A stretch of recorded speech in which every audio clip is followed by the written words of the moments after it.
Bijouterie Pantsou, manolotra anao ny Jite. Omaly ny fidiran'ny mpianatra miaraka amin'ny stylo flair, pitch sy jetline. Flair, stylo pour tous. Manolotra anao ny Jite. Monto plus,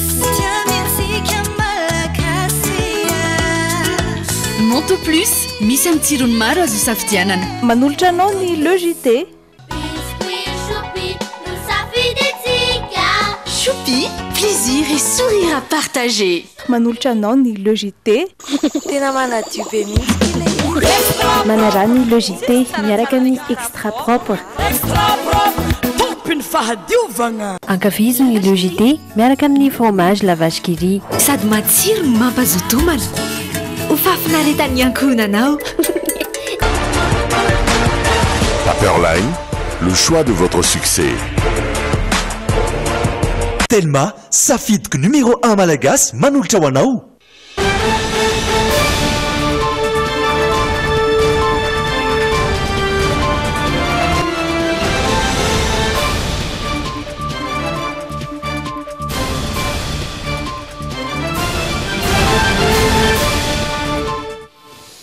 Miaraba tompoko fary tonga soa tao anatin'ny fotoanan'ny fampalaram-bavao amin'izao takarivany sabotsy fa 5 ny volana septambra izao takiny sabotsy amin'izao anatin'ny fifaninanana pazapa izao dia manomboka amin'ny fitora isika mba ahafahana manaraka ny fandaharana ankafizinao amin'ny ora mahazatra anao araka izany sy dia aroso aminao ary aloha ny lohatenim-bavao. Lozam-pifamoivoizana ny tranga teny Ivandry mbola manaraka fitsaboana ireo zaza roa voadonan'ny fiara mpanokatra ny lalan'ny Praiministra. Anomboka ny alatsinainy amin'izao kosa ny fanadinana bakalorea. Mpiasa 200 eo anivon'ny ministeran'ny Harena anaty rano sy Jono manaraka fiofanana hanatsarana ny fomba fiasa mba hitombony vokatra. Misy androany hetsika fanairana ny mponina hanangona ireo fako miparitaka amin'ny manodidina ny toeram-ponenany. Manolotra ny araha-bary tompoko lasy tompoko vavy ary manasa antsika mpanajana anaraka ny Jite. Iaraka amin'ny zanam-pandaharana izay atolotra anao tahaky ny hoianao sy ny insolite isika ao anatin'ny tapany faharoa fa izao aloha dia hiara-nolotra aminao ny la une sy ny actu ny tena koa Jerry Edouard sy Miarso Rojoravaka. Paperline, le choix de votre succès. Vibrez au rythme des couleurs Orlac. Trouvez Orlac partout à Madagascar. Ny lokon'ny vaovao miaraka amin'ny Orlac.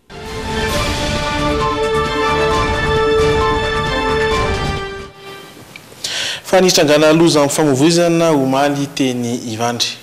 Fiara mpanokatra ny lalan'ny Praiministra Ntse Christian no nandonina zaza roa nanoloana ny lasity Ivandry nodoran'ireo mponina teny an-toerana ilay fiara ny tera-doza tsy nisy ny ainana fohy fa mbola manaraka fitsaboana ireo zaza roa ny arambony nisitaka ny toerana nitrangan'ny loza kosa ireo izay tao anatin'ilay fiara nandona. Rindra tahiry sy anjarakotona iray no nitondra fanazavana bebe kokoa mikasika izay vaovao izay.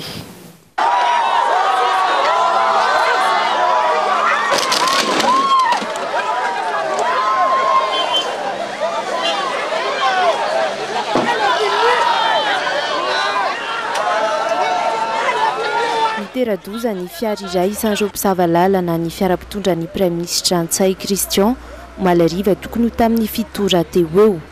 Raha ny fantatra saika andeha hamonjy ny toeram-ponenana eny Androibe ireo tanjozotra piara ny Praiministra saingy nisy fitohanana ka nanao hitsin-dalana izany hoe nandeha tamin'ny contresens tamin'ny arabe ilany. Ankizy roa mpangataka manoloana ny fitoeram-pivarotana lehibe iray teo Ivandry no voadona ny fiara. Zavanisy teo tobila polisy na d'essence niky dia nandona olona kizikely anankiroa tana aloha le zaza hoe tele sécurité reto tana aloha zavony avy satria mpangataka eto zany tena marina ohatran'le zaza eto zany mpangataka eto amin'ny tirza le tana le misy misakafo ato amin'ity restaurant ty eto izy mangataka. Naratra ireo ankizy roa voadona saingy taony eo ihany dia efa nentina teny amin'ny HGRA araka ny fampitam-baovao avy eny amin'ny hôpital dia niray amin'izy ireo no mbola ahina fatratra ny toe-pahasalamany. Nijanona tao anaty fotoana fohy ny tanjozotra ny mpiara nandritra ny loza saingy nalefa hiala ny toerana avy hatrany kosa ny fiaran'ny Premier Ministre sy ireo mpanaraka azy avy eo. Nikasa hiala ny toeran'ny trangana izany ihany koa ilay fiara nantondra eo ankizy. Antony natezitra ireo manodidina ka nitarika avy hatrany tamin'ny fandoroany ity fiara ity. Essence unique zay foana fataona. Rehefa amin'ny maraina izy mandeha normal nefa rehefa le terre be any za vao. Nefa nety tsy foananao amboteillage mandrakizay. Za koa tena tsy manam-pahefana peraka loatra le Premier Ministre. Amin'ny maraina izy manko tomobila tsetry.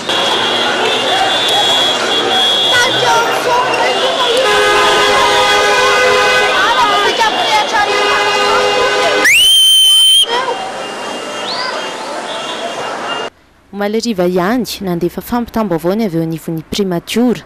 Ankoatra ny filazana fa efa raisin'ny primature an-tanana ny fitsaboana rehetra dia nisongadina tao anatin'ny fampitam-baovao ny filazana fa manana anjara azo fiarovana ho fitandronany ny Premier Ministre amin'ny mahalehibe ny androm-panjakana azy.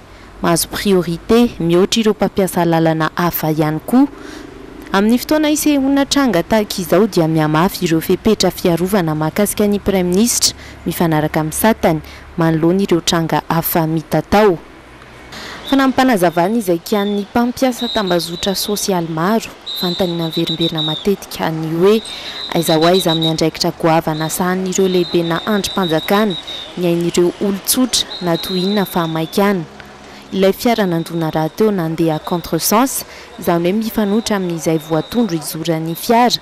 Tsy mbola misy alohatreto ny lalàna manome fahafahana izany na ho andreo manam-pahefana aza. Ny andro nitrangan'ny loza raha teo efa hariva izany hoe raha tao anatin'ny Premier Ministre dia tokony ho namonjy fodiana. Nidradradradraina hatrany ny hoe tsy misy ambony lalàna fony mbola nitondra ny filora jandarmampianina. Maro ireo fanenjehana ny nina nampy fandraisana tamin'izay. Tsy eo amin'ny toerana misy azy intsony izy amin'izao fotoana. Miariary hatrany nefa ireo tandrevaka raha tsy tanisa afa-tsy nitranga teny Mahamasina vao niseho ny alahady lasa teo. Izy indray izany no omena tsiny izao.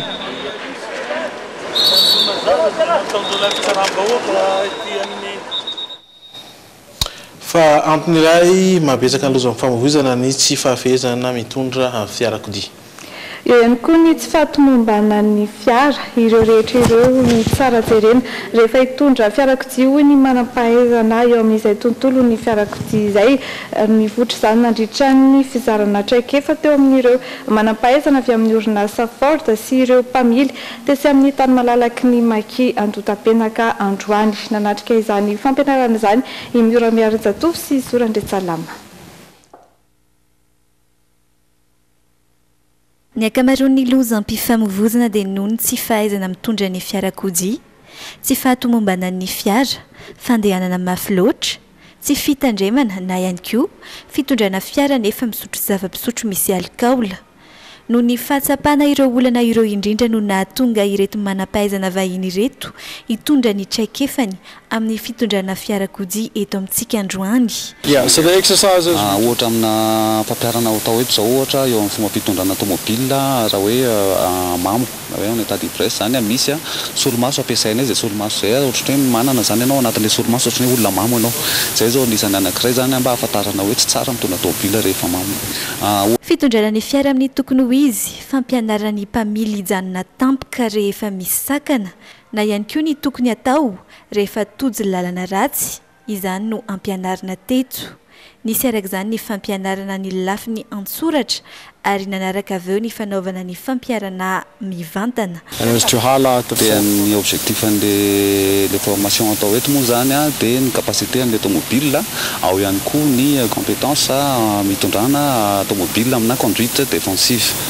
Ny tena antony izy moa zany ankoatran'ny hoe option anaton'ny Ford azo ampiasaina amina obstacle rehetrarehetra dia ao ihany koa ny fampianarana ny olona zany ahay mitondra ataontsika hoe conduite défensive, ohatra hoe mametaka ceinture de sécurité miregle ny mizoatra tsara sy rehetrarehetra rehefa mitondra tomobile sy tanjona ohatran'izay mba ho en sécurité zany le olona mitondra an'ilay tomobile.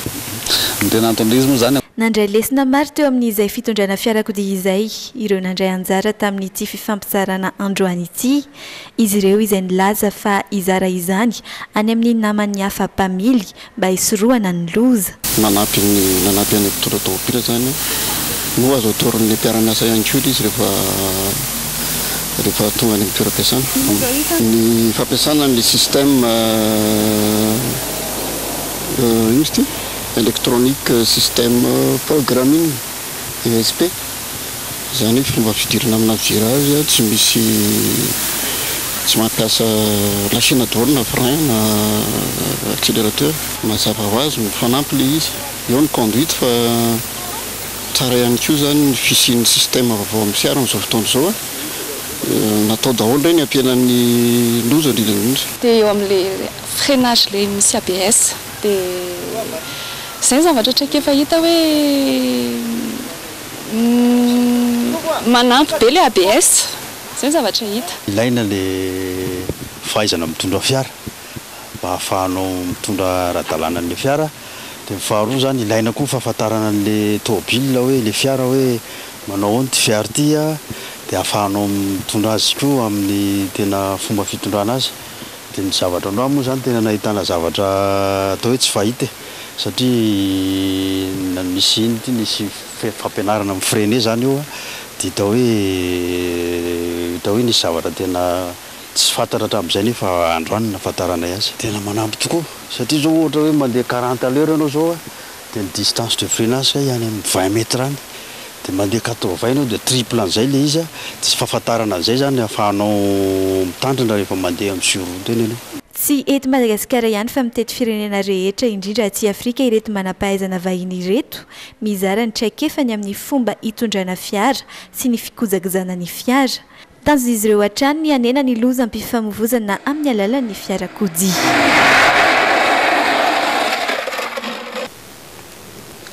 Hatramin'ny jorony tamin'ny taona 2010 dia niezaka nanome fahafampoana ireo mpanjifa azy ny kompania mpitanterana Madagasikara Airways. Nitombo tsikelikely ireo sidina anatiny sy ivelan'ny Madagasikara ka anisan'izany ny sidina vaovao mampitohy ny Mahajanga sy ny Nosy Comore.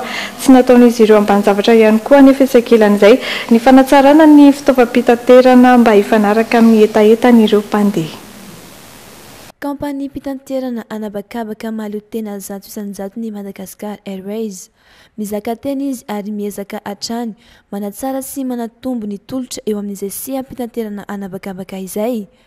Taorin'ny fametrahana sidina manerana ireo faritra lehibe eto Madagasikara sy ny sidina nampitohy an'ny Toamasina sy ny Nosy Rahavavy La Réunion dia misy indray ny sidina vaovao atolotry ny Madagascar Airways ampifandraisina any Moroni sy Mahajanga. Ça c'est une coopération entre les deux compagnies. Ça fait pas mal de temps qu'on a commencé à discuter et nous espérons qu'elle va apporter ses fruits. Et nous pensons que ça va développer le trafic régional dans lequel il y avait besoin. Et en plus, il faut de la concurrence. Et Madagascar Airways et Interrail, ils sont là pour répondre à cette concurrence. Cet événement met fin à plusieurs mois d'absence d'un vol entre Majanga et les Comores. Vous savez que dans la province de Mahajanga, il y a une forte communauté comorienne. Et la mobilité entre les îles n'est pas à démontrer. Mais faute d'un vol régulier entre Majanga et les Comores, ça a créé beaucoup de difficultés. Teto Mahajanga no nampafantarana tamin'ny fomba ofisialy ity sidina vaovaon'ny Madagascar Airways ity. Fiara-miasa lehibe iarahana amin'ny kompania anabakabaka komoriana Interrail.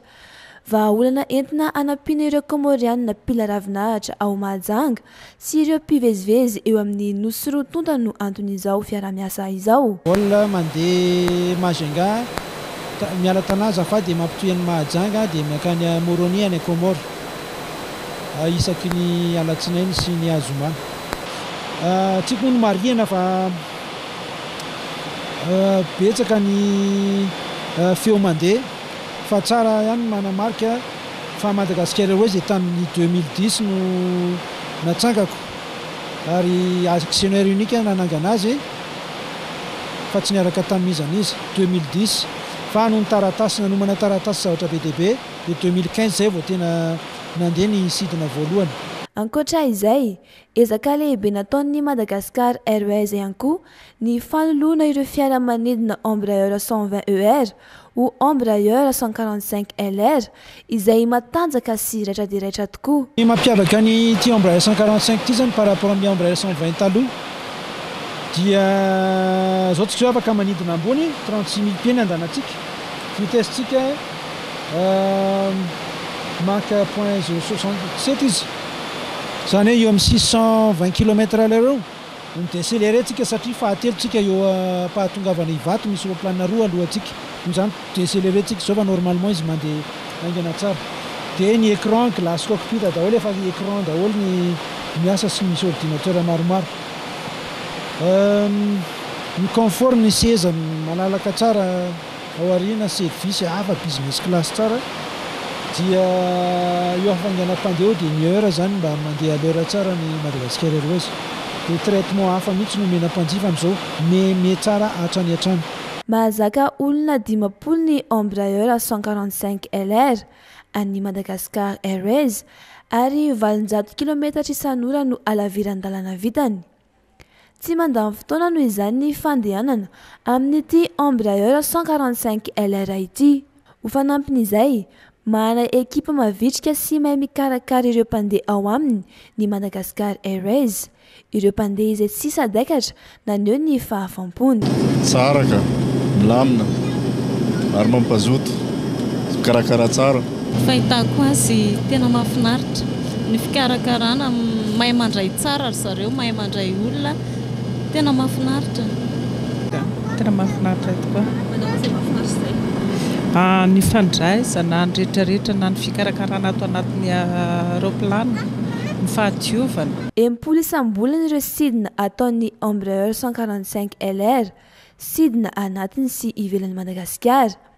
Ho an'ny sidina vaovao izay ampitohan'ny Mahajanga sy Moroni kosa dia ny 14 Septembre ho avy izao no isiany izany voalohany. Tanjon'ny Madagascar Airways ny ampivoatra ny fitanterana anabakabaka eto amintsika mba tsy omena mita noho ireo any ivelany.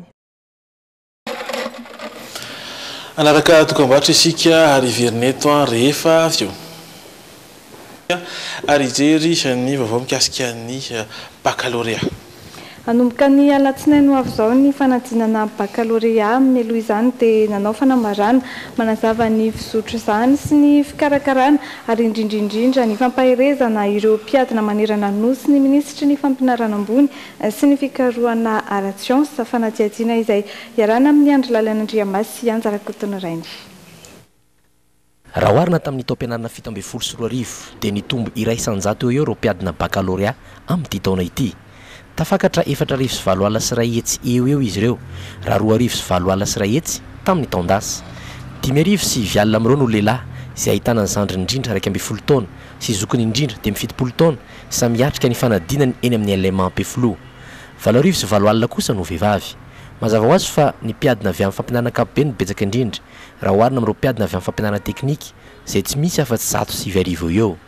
Ireo mpiadina avy amin'ny série A2 kosa no betsaka indrindra ary ny série C no vitsy indrindra. Ny classe d'examen rehetra aloha dia nianatra daholo ary navita ny programme daholo ny classe d'examen tamin'ity taona ity.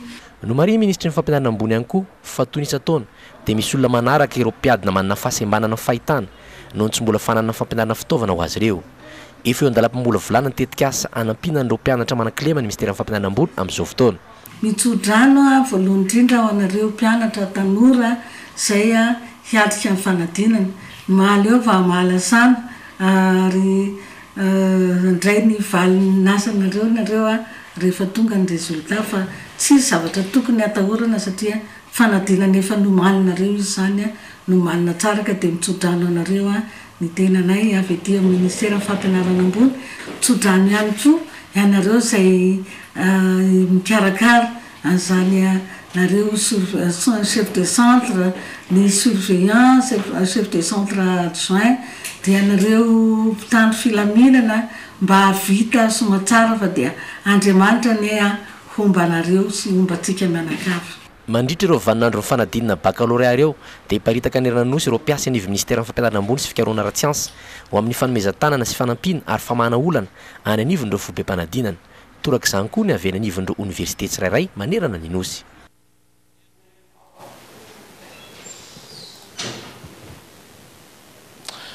Zay no mikasika an'iny any vavao mikasika ny baccalauréat iny fa hanoizatsika ny fotoana indray dia hijery ny mikasika ny fambolena isika.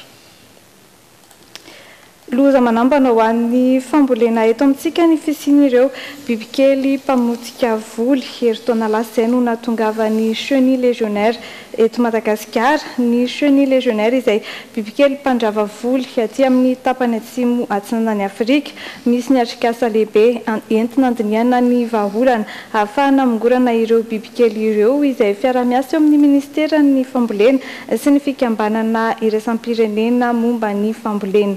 Feno Azariana sy anjarakotony iray no mitondra ny vaovao mikasika izay. Volana novambra taona 2017 no hita soritra voalohany teto Madagasikara ny chenille légionnaire d'automne ary faritra 13 amin'ireo 12 eto amintsika no nahitana azy avokoa. Velon tarany ireo tantsano izay fahabetsahany ireo bibikely mpanimba voly antsoina hoe chenille légionnaire d'automne na ilay antsontsika hoe reny be mpangaraka ireo nandritra ny taom-pambolena farany teo. Manimba katsaka efa manimba vary ihany izy sy ny apemba sy ny namany. Marina fa tonga le karazam-biby zany fa tsy maintsy manaiky isika hoe anisany nahafaingana ny fiparitany teto Madagasikara ny fiovaovan'ny toetrandro satria lasa ny anafana zany ny amin'ny ankapobeny eto Madagasikara tany amin'ny faritra atsimo indrindra dia aingana ny fiparitany ho biby io. Eto Madagasikara ny faritra farany fantarivo voa manomboka hatrany atsimo zany mazava azy hatrany atsimo andrefana ka tonga hatraty bongolava ka raha tsy voatsabo zany zavatra misy raha tsy mandeha tsara ny ady amin'io biby io dia nahoana ny enjaka ataontsika ho fampitomboana ny vokatra dia toy ny tsy ho ampy ihany izany. Mbola tsy fantatra hatreto ny fomba nahatongavan'ireto bibikely ireto raha avy amin'ireo contenera mpitondra entana avy any ivelany na avy amin'ireo akora fampiasa amin'ny fambolena. Entina hanatsarana ny fambolena eto Madagasikara sy aty amin'ny faritry Afrika Atsinanana sy tadiavana vahaolana amin'ny amongorana ireo bibikely ireo dia misy ny atrikasa iarahan'ny fanjakana malagasy sy ny vondrona afrikanina ary ihany koa ny fikambanana iraisam-pirenena misana ny fambolena izay atao eto amintsika. Now for armyworm, it's not the only problem from Africa. Tsy eto Afrika ihany amin'izao fotoana izao no misy ireo reny be mpangaraka ireo fa efa mitatra hatrany Azia ihany koa izany. Ohatra hoe ao Inde. Te hanavao ny pito sanitaire eto Afrika ihany koa izahay. Mandritra izany atrikasa izany ihany koa no hijerena hoe ahoana ny fomba hiadivana ny reny be mpangaraka ireny. It's a big disaster here in the African country. Maro ireo manam-pahaizana manokana momba ny fambolena no tonga eto amintsika mamonjy ity atrikasa lehibe ity, atrikasa iraisam-pirenena iresahana manokana ny fiarovana ny zavamaniry sy ny tontolo iainana.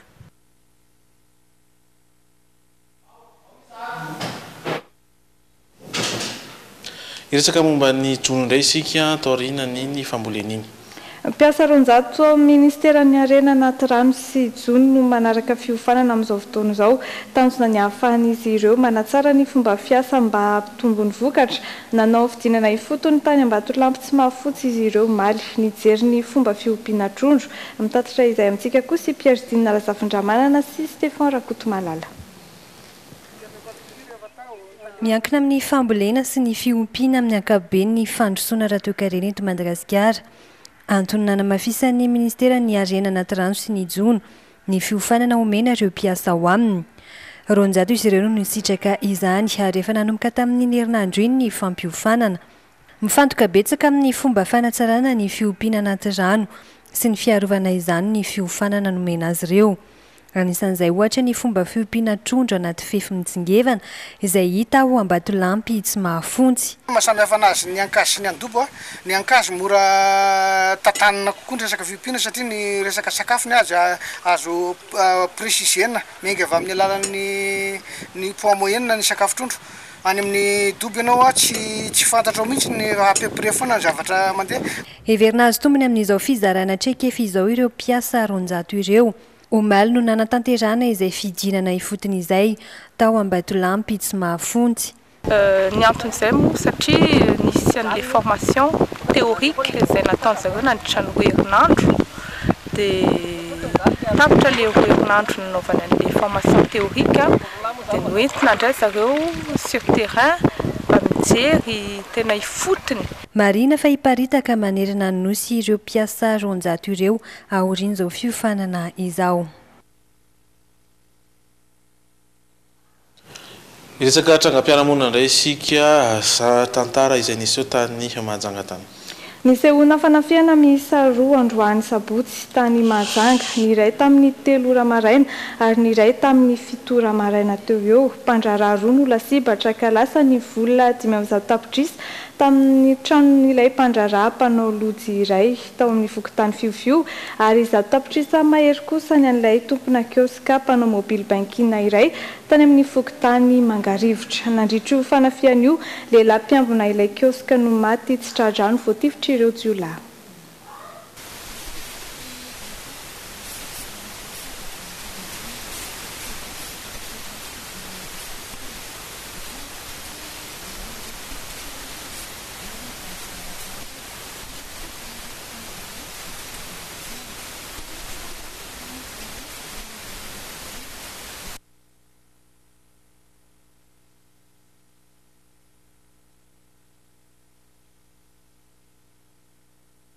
Mpandraraha-mpanao lojy tao amin'ny fokontany fiofio ireo jiolahy nambanan'izy ireo antsy izy ary noteren'ireto farany amoaka ny vola rehetra tao an-trano.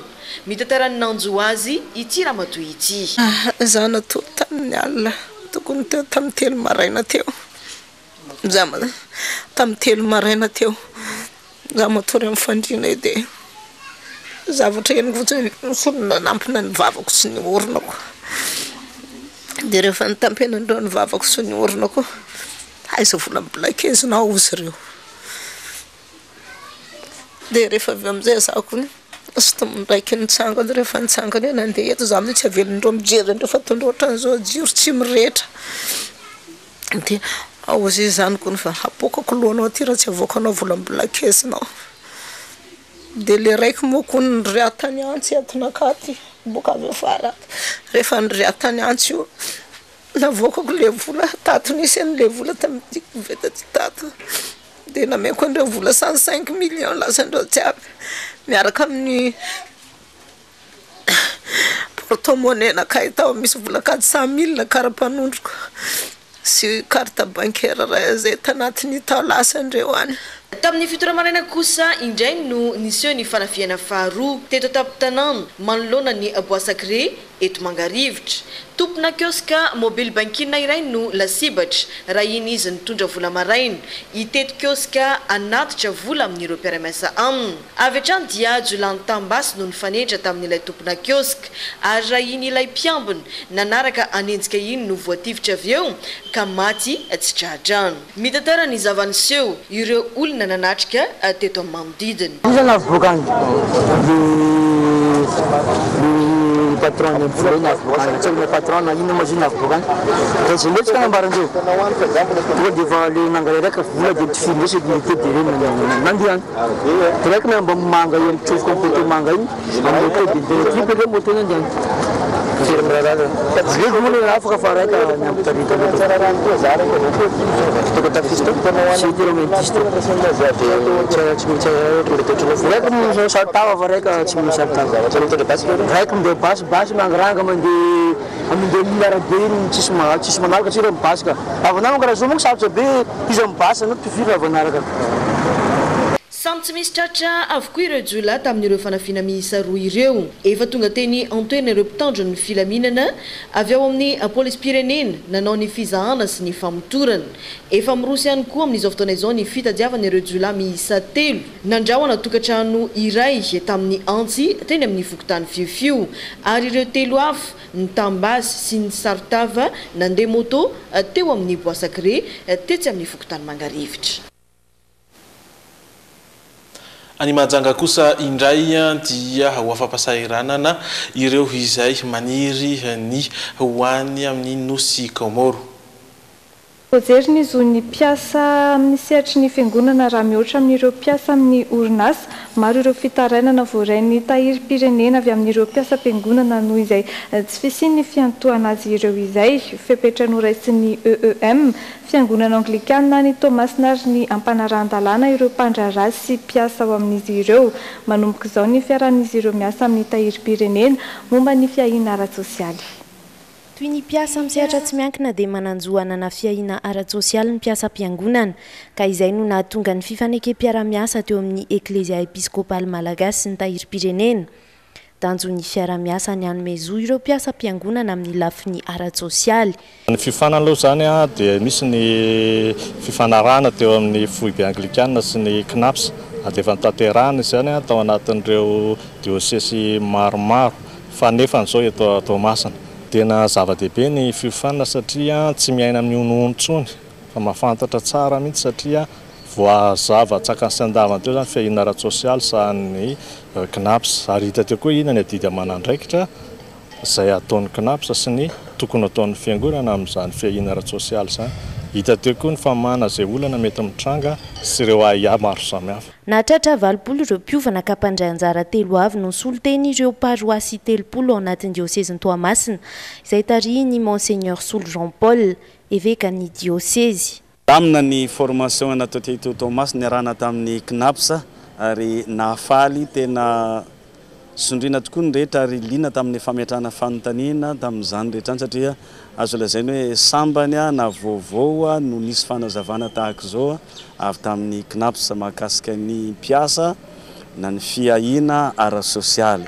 Teo aloha dia betsaka ny fitaraina tonga voarain'ny tahirim-pirenena ny amin'ny fahaverezan-jo ny mpiasa am-piangonana rehefa tonga ny fisotrondronono ka manana olana no antony fiofanana mba tsy sintsony ireo mpiasa averozo na sehatrinona misy azy ireo.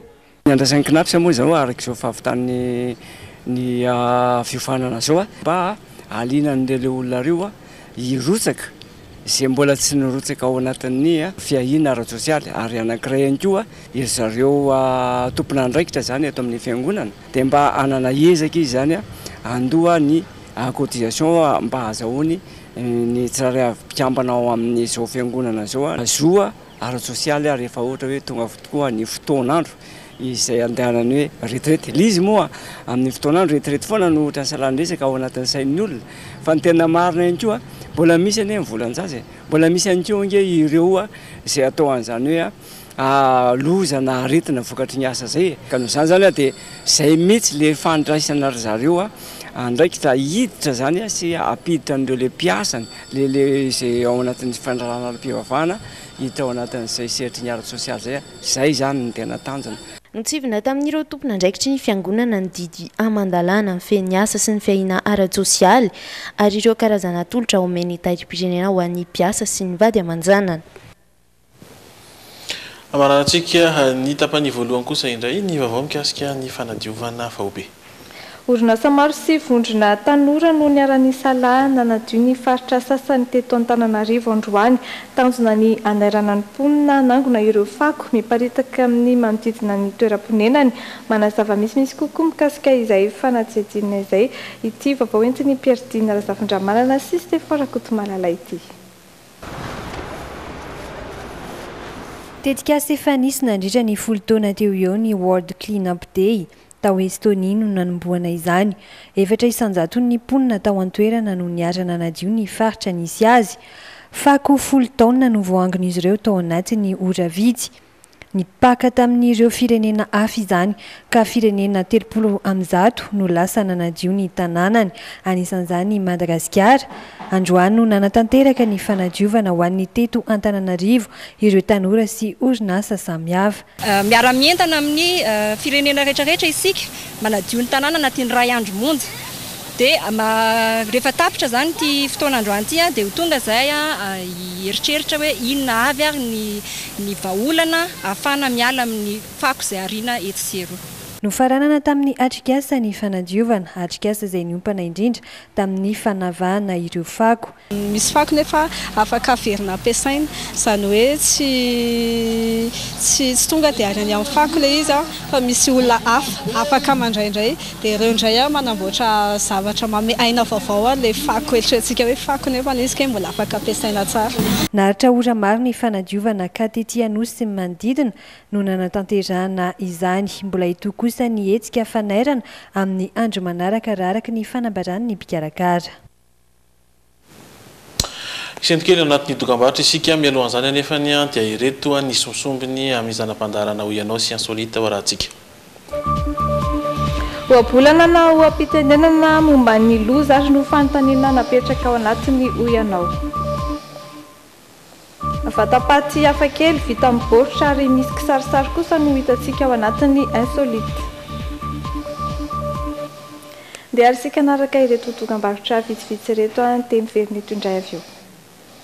Fa izao ny fotoana avy hatrany isika hijery ny zanam-pandarana voalohany dia ny oyanao. Sardine Atlantique, ilay sardine miaraka tsara amin'ny sakafo tianao rehetra.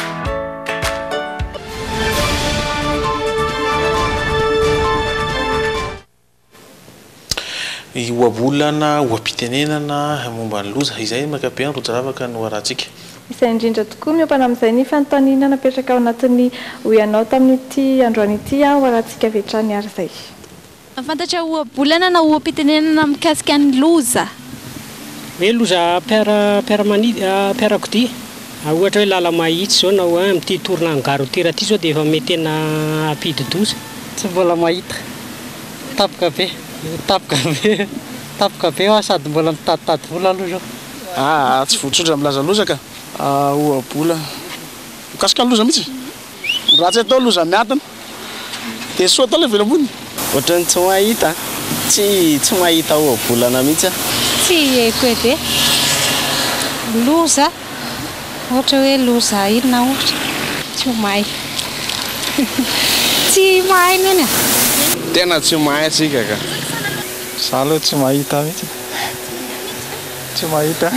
Loza rehetra zany na amin'ny tomobile na amin'inona ohatrany hoe miampita tampoka zao dia loza dia ohatrany hoe sy mierika ohatrany hoe sy mitanjona koa amin'ilay ohatrany hoe misy moto mandeha mafy. Raha tsy atao loza miantana zany raha tsy atao mampididoza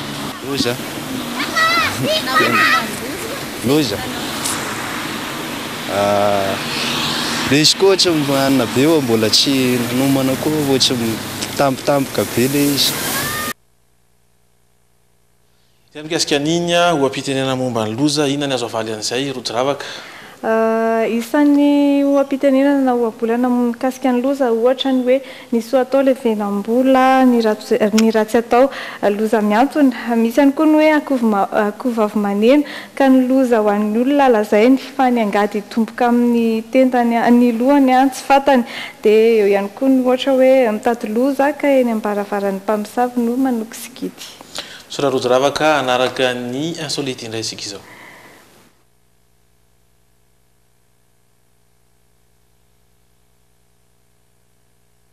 Sardine efa fampiasantsika amin'ny andavanandro sy ny andro fety ny sardine Julie.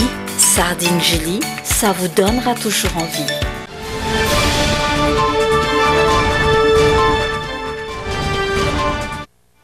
Ho an'ny frantsika ato anatin'ity insolite ity hijery fomba fanao hafakely satria dia efa misy mampiasa zao ny vatapaty vita amin'ny baoritra ary azo atao tsara ny manaingo azy ireny amin'ny alalan'ny kisarisary sy ny loko samihafa.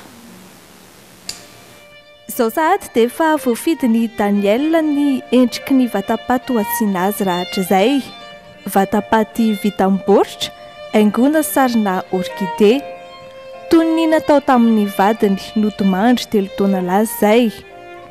Tsy norarahiny loatra ny tsikera ataon'ny olona na dia tsy mahazatra aza ny vatapaty ampiasaina. C'est pas une boîte, c'est pas une colle. Tsy hoe colis akory ilay izy fa vatapaty saingy hoe amin'ny endriny hafa fotsiny. Izy koa izany no Brigitte Sabatier nampalaza voalohany ny vatapaty vita amin'ny baoritra teto Frantsa.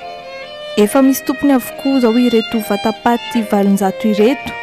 Namboarina tamin'ny taratasy efa nampiasaina ary mahazaka vesatra hatramin'ny 200 kilao. kendrena mba ho akora voajanahary avokoa ny kojakoja miaraka aminy ary €700 izany hoe manodidina ny 10 hety sy iray tapitrisa ariary kosa ny sarany.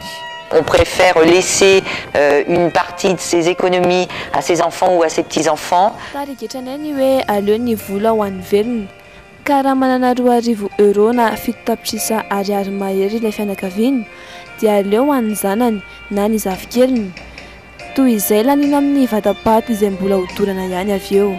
En vivant. Eto malalaka ny safidy amin'ny loko maro karazana sy ny voninkazo samihafa ampiasaina anaingona ilay vatapaty vita amin'ny baoritra. Il y a l'aspect personnalisé. Personnalisé le izy ka arak'izay tian'ilay olona ny kisarisary sy ny loko atao amin'ilay vatapaty. Offrir quelque chose d'unique aux personnes. Afaka ataona vitsivitsy tombanana hatratra 500 ny fampiasana vatapaty vita amin'ny baoritra eto Frantsa. Raha toka efa mahatratra 20,000 izany ho andry zareo Britanika. Manahoana kosa ary ny mety farisiantsika malagasy amin'izay fampiasana vatapaty vita amin'ny baoritra izay.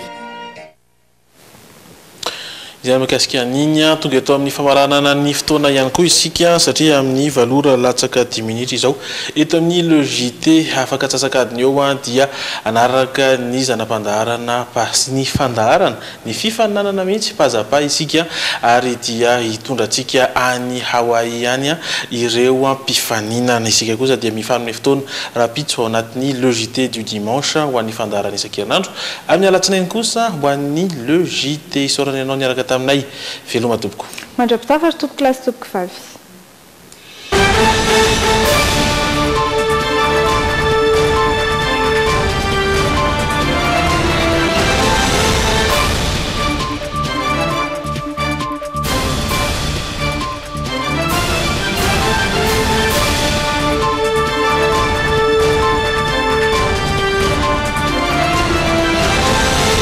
Telma, safidyko numéro 1 malagasy nanotra ho anao teo.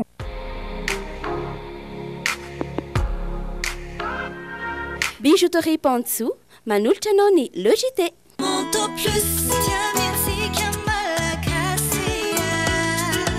Monto Plus, misy amin'ny tsirony maro azo safidianana. Nanolotra anao teo ny le Jite. Malo ny fidiram-pianatra miaraka amin'ny stylo flair, pitch sy jetline. Flair, stylo pour tous. Nanolotra anao teo ny le Jite. Choupi, plaisir et sourire à partager. Nanolotra anao teo ny le Jite. Ankafizo ny le Jite miaraka amin'ny fromage la vache qui rit. Sady matsiro no mampazoto homana. Ho fafinaretany ankohonanao. Sardine efa fampiasantsika amin'ny andavanandro sy ny andro fety ny sardine Julie. Sardine Julie, ça vous donnera toujours envie. Tena manadio be mihitsy. Manarany le Jite miaraka amin'ny extra propre. Extra propre, tompiny fahadiovagna.